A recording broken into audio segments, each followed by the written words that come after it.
Major, bom dia. Bom dia a todos, é um prazer estar falando com vocês. Major, 12 casos, 12 mortes em 13 dias, praticamente uma por dia. Esses números, eles se mantêm, porque os dados do Observatório da Segurança Pública com um painel de afogamentos vai até o dia 13, né? Mas hoje já estamos no dia 16. Esses números se mantêm, ou a gente teve mais algum caso, infelizmente, né? Entre 14 e 15, ontem, anteontem e ontem. Ainda não houve nenhuma atualização Que com bom, acréscimo de nenhum novo caso. que Então, por bom. enquanto, permanece esses números que vocês acabaram de revelar realmente. Mas 12 em 15 dias continua sendo praticamente um por dia, né? Sim, é um número muito alto e um fato que eu acho bastante importante falar é que o afogamento, ele não é acidente, ele não acontece por acaso, tem prevenção e essa é a melhor forma de evitar o afogamento. O afogamento, ele é um incidente, por quê? Porque ele pode ser evitado com medidas simples de prevenção, né? Se a gente parar para analisar os últimos casos, né, de mortes por afogamento, são situações que a gente poderia evitar, por exemplo, com a presença de um flutuador, né? Qualquer objeto flutuante, uma prancha, uma boia, né? Coisas simples que poderiam ter evitado, por exemplo, uma tragédia. Então, eu acho que é importante que os banhistas estejam sempre atentos e ajam também preventivamente para que o pior não aconteça. Para o nosso ouvinte ter uma noção do cenário dessas 12 mortes nesses 13 primeiros dias do ano, as idades de criança a adultos, né? Sim, tem crianças, tem adultos, mas o que os dados têm nos revelado é que a grande maioria são homens, né? Olha, Cerca de 80% são homens. E por que que isso acontece, né? Os dados nacionais também apontam isso, que a maioria, cerca de 80% das mortes por afogamento são homens. Por quê? Porque eles subestimam muito mais os riscos e superestimam muito mais as suas habilidades físicas e aí que acaba acontecendo uma maior exposição ao risco e o afogamento acontece. a gente teve o caso mais recente, o último do dia 13, inclusive, né?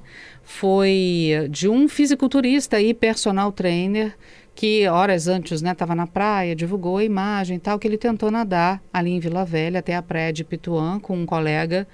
E aí ele teria passado mal, mesmo sabendo nadar, mesmo tendo um porte físico de atleta, ainda assim ele não aguentou e morreu afogado.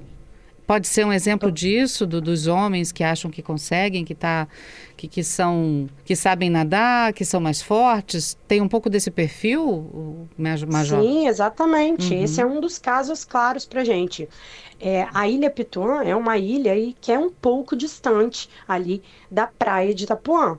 Então, assim, pelo que me foi relatado pelos populares, ele tinha o hábito de ir sempre lá, né?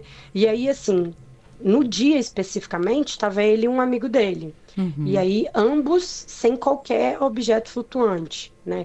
Eu falo, esse ato aí é um ato de um risco desnecessário, né? Já que vocês já estão nadando muito distante da orla, minimamente é importante que tenha alguma flutuação em pelo menos um dos dois, né? Que a orientação do Corpo de Bombeiros é leve um objeto flutuante e esteja acompanhado. Então, sim, minimamente, ou um ou outro ter um objeto flutuante, para em caso de necessidade, só oferecer. E quando ele começou a se afogar, o amigo foi tentar ajudar. Só que ao se aproximar dele, aconteceu o que sempre acontece, né? Naquele instinto de pânico, né, de desespero, ele acabou afogando o amigo dele. O amigo dele se assustou e se afastou dele. Foi quando ele subiu na pedra e começou a pedir ajuda para o guarda-vidas. Só que, como a ilha Piton é um pouco distante, até o guarda-vidas chegar naquele local, foi o tempo já da vítima afundar, submergir. Uhum. E aí conseguiram, né, fazer as buscas com a ajuda de uma embarcação e um mergulhador que estava próximo, conseguiram encontrar Leonardo, iniciar o suporte básico de vida, mas infelizmente o afogamento ele é muito rápido. Cerca de 2 minutos a vítima já perde a consciência, e cerca de 4 minutos já é o suficiente para uma vítima que estava inconsciente ter danos permanentes ou irreversíveis no cérebro. Então, sim, O afogamento é muito rápido. Uhum. O Marcos está aqui com a gente, querendo saber, e é uma pergunta nossa também, muita gente se fia do fato de saber nadar, né? Esse é um fato muito importante, né? As pessoas acham que por elas saberem nadar, isso já vai blindar contra o afogamento. E isso não é verdade. E vale tanto para adulto quanto para as crianças. Ah, meu filho sabe nadar, então ele pode ficar na piscina sozinho. Gente, não é só o fato de saber nadar que vai impedir que ele se afogue. Por exemplo, pode ter o cabelo sugado por um ralo de piscina. O adulto na praia pode, por exemplo, pode ter uma cãibra, pode ter um infarto, pode ter uma congestão, pode ter, enfim, uma dor de cabeça, tá lá em alto mar nadando, e aí, enfim, infelizmente é nesse momento que acontece o afogamento secundário que a gente fala, Uhum. que é quando teve uma causa anterior que acabou levando ao afogamento.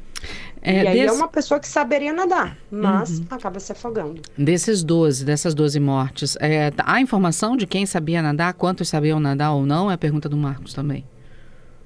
Então, o penúltimo caso, né, que foi um caso que aconteceu em Guarapari, ali na Praia do Lé, foi de um rapaz, um homem, que viu o sobrinho se afogando, foi lá tentar ajudar, conseguiu salvar o sobrinho, ou seja, ele sabia nadar, só que chegou naquele estado de cansaço extremo, e aí ele não tinha forças mais para conseguir vencer a corrente de retorno, né? Não sabia orientação, né, de como sair numa situação dessa e acabou também perdendo sua vida afogado.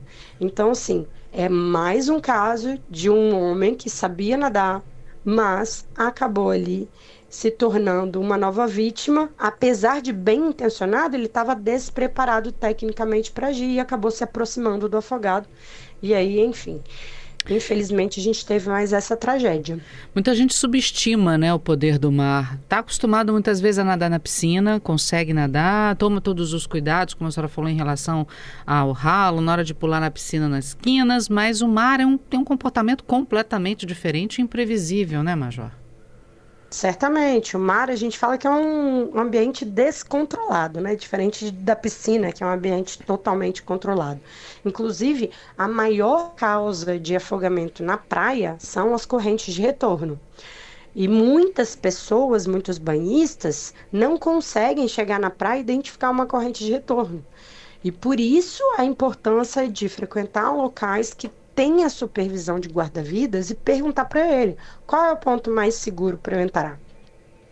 Não é bom nem encarar, né? Porque como é que você sai de uma corrente de retorno, Major? Então, essa é uma pergunta muito importante, porque normalmente quando os banhistas se sentem sendo puxados para dentro do mar, a reação imediata deles é se voltar para a areia e começar a nadar. Só que nadar contra a corrente de retorno não é recomendado, porque você vai fazer muita força, não vai conseguir vencer, provavelmente, vai se cansar, vai entrar em pânico e é aí que começa a se afogar. O ideal é que você tente sair pelas laterais e aí sim, né, com a ajuda das ondas, aí sim tentar retornar para a areia. Nunca nadar contra a corrente. Então, começou a nadar, está sentindo que não está saindo do lugar ou que continua sendo levado para o fundo, a intenção é que você pare de nadar contra a corrente e vai sempre para a lateral e aí sim nade para o raso. Uhum. O mar, ele já tem uma correnteza natural, né? Tanto é que quando você coloca suas coisas na praia, você vai reto em direção à água. Daqui a pouco você olha, você já está numa diagonal para ela, né? Você já não está na direção de onde você entrou. A tendência do mar, da correnteza, é levar para essa corrente de retorno? Ou não necessariamente? Sim, então. Falando de uma forma bem clara, as ondas elas avançam e elas vão voltar para o mar.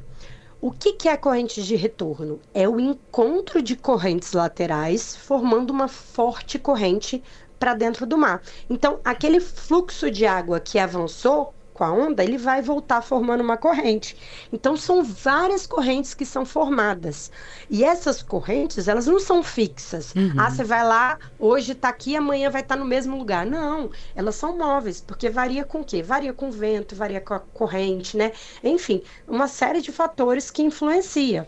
Então, Daí a importância da gente sempre perguntar para o guarda-vidas Uhum. qual o local mais seguro para entrar, porque ele vai ter esse olhar técnico. Sim. O banhista chega na praia, ele olha, tem onda de um lado, tem onda do outro. Ah, esse ladinho aqui, ó, tá sem onda. Aí ele vai entrar no ponto que é justamente o O ponto encontro mais de todas. perigoso da. Uhum. Exatamente. Porque é o encontro das duas correntes, é o local onde não quebra onda. É Uhum. onde vai ter um fluxo imenso jogando para dentro.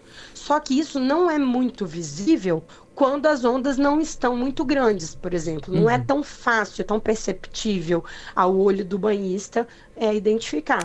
Por isso também aquele alerta, né? Você entra na água, marca o ponto da areia. Sentiu que está chegando pro lado, fazendo aquela diagonal, volta para onde você estava, não é isso? Exatamente, exatamente. E sempre importante quando você está saindo da água, olha para frente, olha para trás, olha para frente, olha para trás. Eu falo, é o Boa. olhar 180 graus. Uhum. E se vier uma onda, vira de frente para a onda e mergulhe o mais fundo possível. Nunca dê as costas para o mar.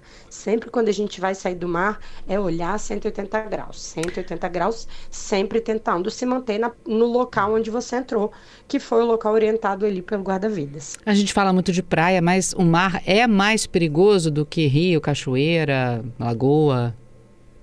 Então, os dados mostram que a maioria dos afogamentos acontecem nas praias, mas a maioria das mortes por afogamento acontecem em locais de água doce, lagos, lagoas, açudes, cursos d'água, cachoeiras, piscinas. E por que que a maioria das mortes acontecem nesses locais? Porque normalmente esses locais não têm a presença de guarda-vidas. E nesses locais há uma maior exposição, porque o banhista normalmente que não sabe nadar ou que tem dificuldades, ele chega na praia, ele vê onda, ele vê correnteza, ele fica mais receoso. Só que Uhum. esse mesmo banhista, ele chega lá na lagoa, ele vê aquela falsa sensação de tranquilidade e acha que ali dá para ele. Só que ele se esquece que ali pode ter buraco, pode ter pedra, pode ter objeto de enrosco, pode ter um local ali que seja mais fundo. Então, aí ali há muito mais exposição. E o terceiro fator é a questão da densidade da água. No mar é muito mais fácil flutuar do que na lagoa, onde você afunda muito mais rápido. Então, basicamente, na lagoa tem mais mortes por esses três fatores. Então, Uhum. não tem guarda-vidas, há uma maior exposição ao risco e também é mais difícil flutuar nesses locais. O Alex está com a gente aqui também perguntando quais as orientações no caso de rios, se elas são diferentes das orientações do mar. A senhora já até falou um pouco agora a respeito da flutuação, né? Isso, então é importante sempre quando for em rios, sempre ter um objeto flutuante com você, porque normalmente esses locais não têm a presença de guarda-vidas, então leve sempre com você um objeto flutuante. Aí a gente já puxa também por um fator de risco, que é a bebida alcoólica. Se você vai entrar na água, não beba. Se for beber, não entre na água. O álcool ele faz com que a pessoa se exponha muito mais, se sinta muito mais bem preparada do que de fato ela é. E aí a gente vê uma mistura muito perigosa no ambiente aquático, e principalmente se você tiver com uma criança. Assim como na direção tem que ter o motorista da rodada, aquele que não vai Uhum. beber e vai conduzir, né, o carro, a gente fala que, ó, se você vai para um ambiente aquático com criança, você deve escolher o papai, a mamãe ou o titio da rodada que seja.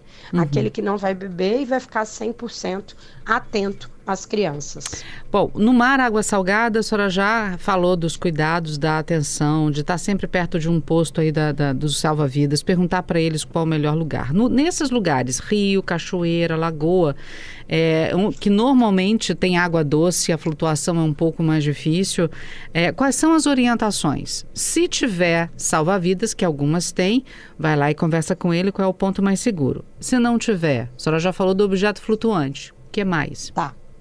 Bom, além disso, a gente sempre fala que a altura de segurança é água no umbigo. A água no umbigo, sinal de perigo.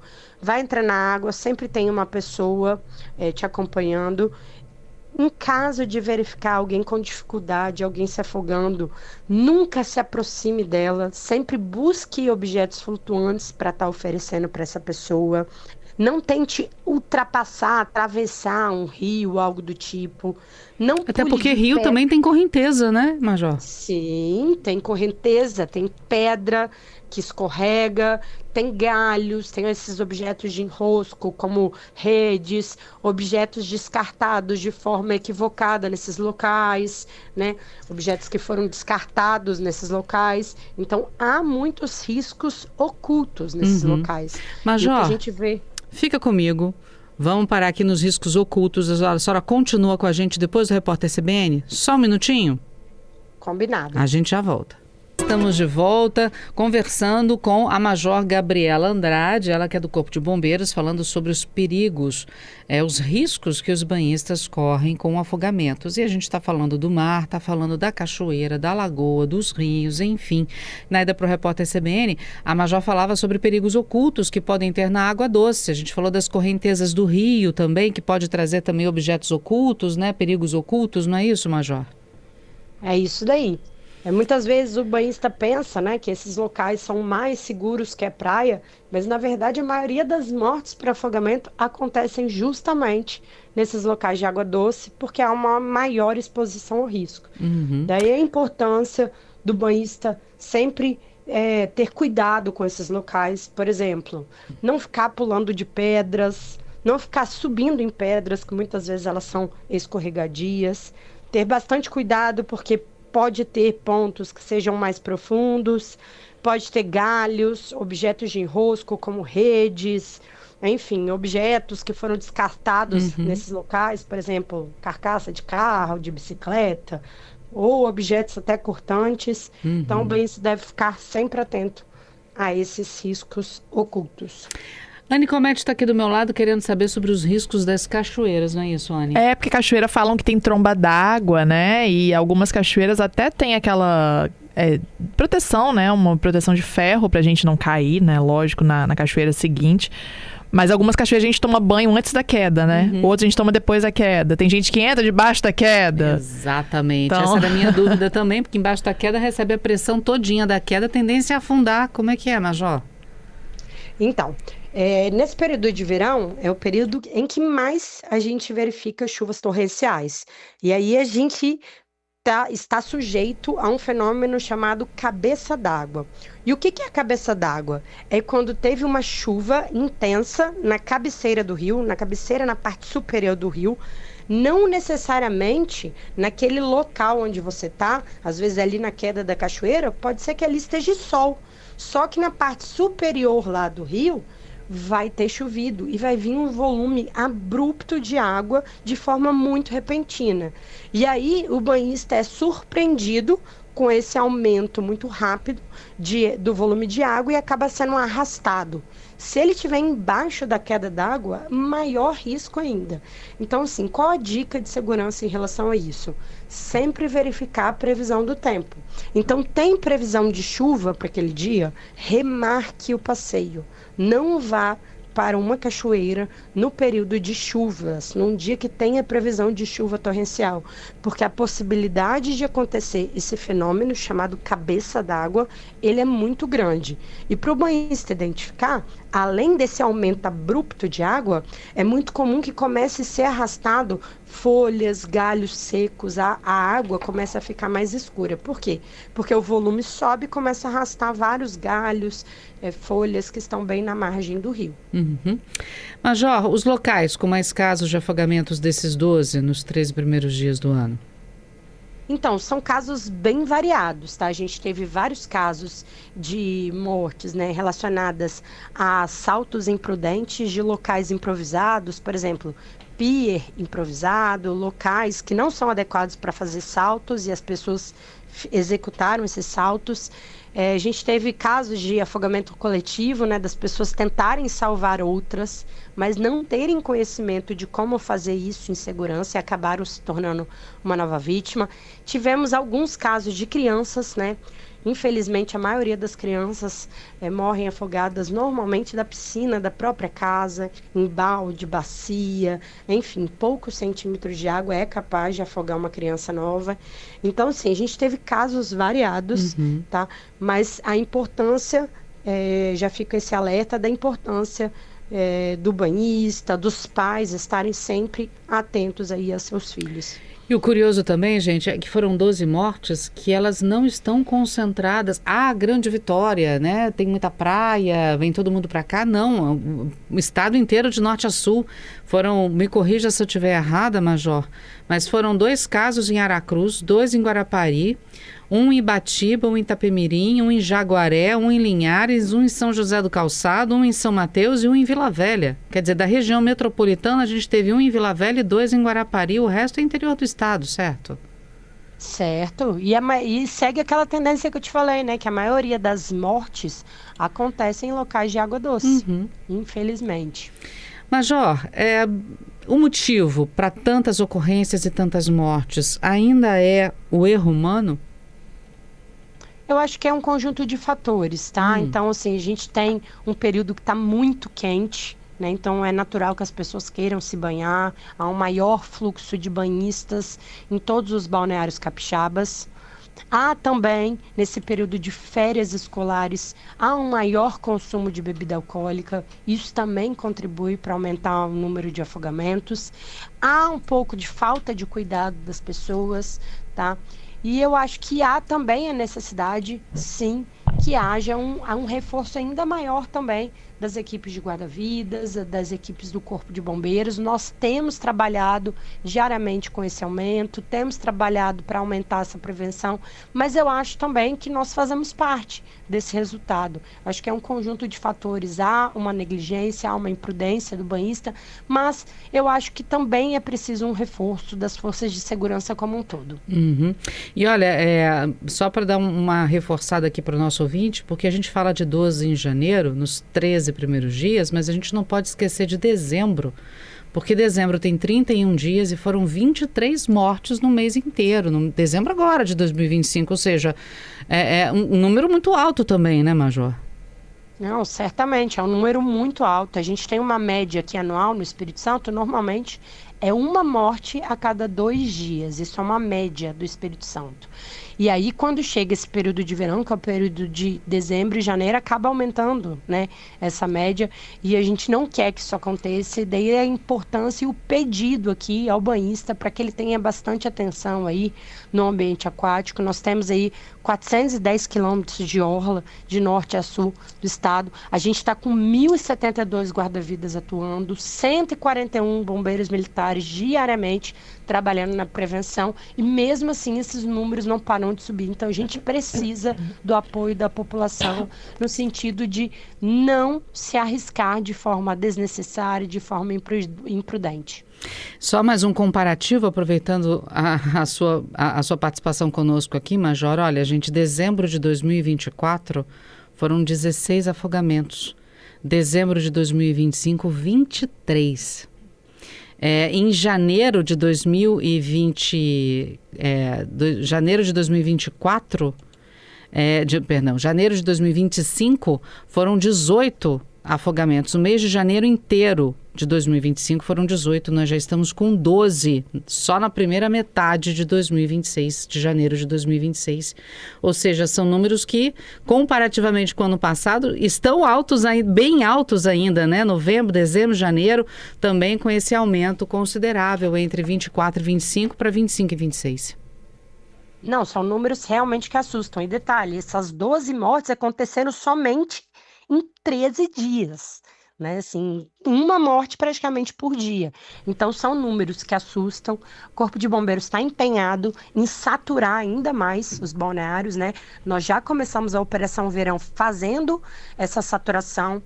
Mediante esses números, nós fizemos ainda um reforço ainda maior de saturação nos balneários, principalmente nos balneários do interior do município.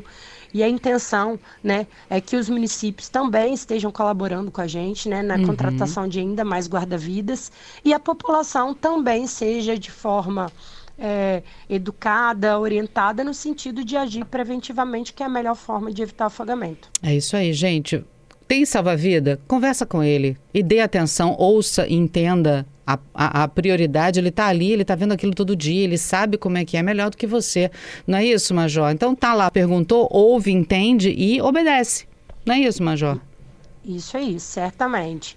Olha, sempre procure locais onde tenha a supervisão de guarda-vidas e busque orientações dele, qual o local mais seguro para entrar, e também fique atento às bandeiras, porque as bandeiras sinalizam esses riscos. Major, obrigada por conversar conosco aqui na CBN Vitória e parabéns pelo trabalho de vocês. Muito obrigada, foi um prazer. Até a próxima. Até.